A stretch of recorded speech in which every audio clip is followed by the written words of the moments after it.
This is Monsters and Money in the Morning.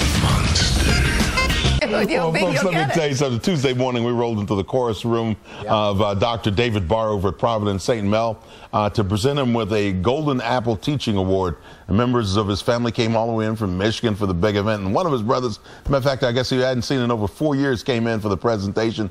Dr. Baar now joins us here in studio at the round table. Doctor, congratulations and welcome. Again, and welcome to the table. Thank you so much. Thank you. Let's talk about the difference that you're making in a lot of young people's lives and the mission of Providence St. Mel as well. Well, at Providence St. Mel, it's just really the students, getting them to their full potential, taking kids from no matter where they are, no matter how they test coming in, and getting them to college. We get them out of the neighborhoods, out of their situation, kids who might not have a lot of hope of where they're going to, and we give them hope. You know, it should be pointed out, Providence St. Mel is not real far from the United Center, and as we all remember, the west side of the city was struggling for such a long time. Seems to be a lot of regentrification going on there now, but still in all you have pockets of need. Yeah, it's a real difficult neighborhood. Sometimes at the end of the school day, we have to instruct kids to go north or south to avoid gang activities that are happening in the neighborhood. But we are a safe haven in that neighborhood, and the families and the parents, they know that, and the kids feel safe. I think if you go up to that room, they'll never find you. On the 5th floor? Yeah. I find out when I went to Sun for the brief year and a half, I found that the music people were put all the way at the top by the peak. Then we go up to the 5th floor, and I didn't know there was a 5th floor.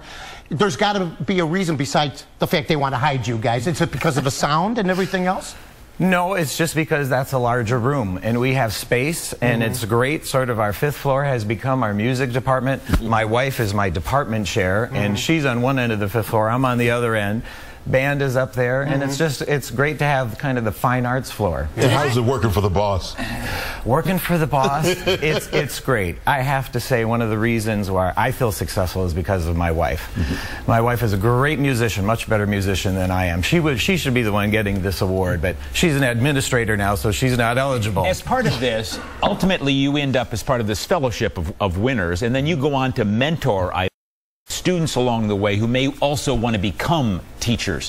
What do you tell those people? I mean, teaching is a rough gig, and particularly in the public school systems, but teaching in general is tough. What do you tell them? Why would you want to become a teacher?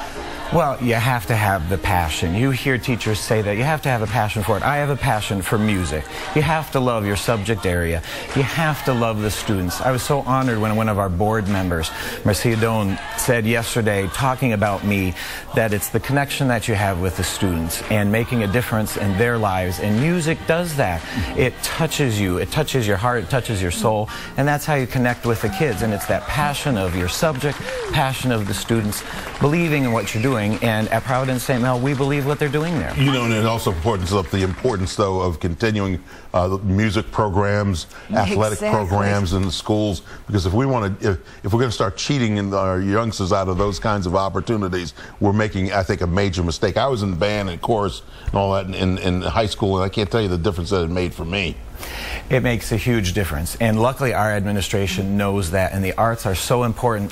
I think I see kids more in music at our school than so many other schools, and I'm so fortunate to be there to have the kids as much as I do. By the way, I hear there's one financial incentive for the kids to do well in school.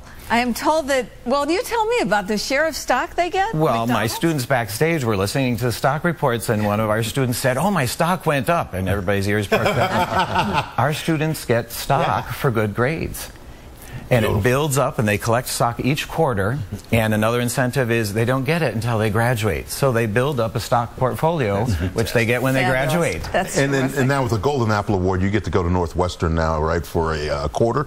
Correct. And I guess go back into the classroom, right? Go back into the classroom. Learn a little bit more. As a teacher, if you're a good teacher, you're always a student as well. Well, Dr. Baar, thanks so much for coming in this morning. Congratulations on winning one of those 10 Golden Apple Awards here in the state of Illinois. And by the way, I guess you got your group is here too, right? I have a couple singers with me, yeah. Are they going to sing us out to commercial break? Or? They will sing us out here in a little bit. Okay, so we'll get to see them in just a little bit. But first, this.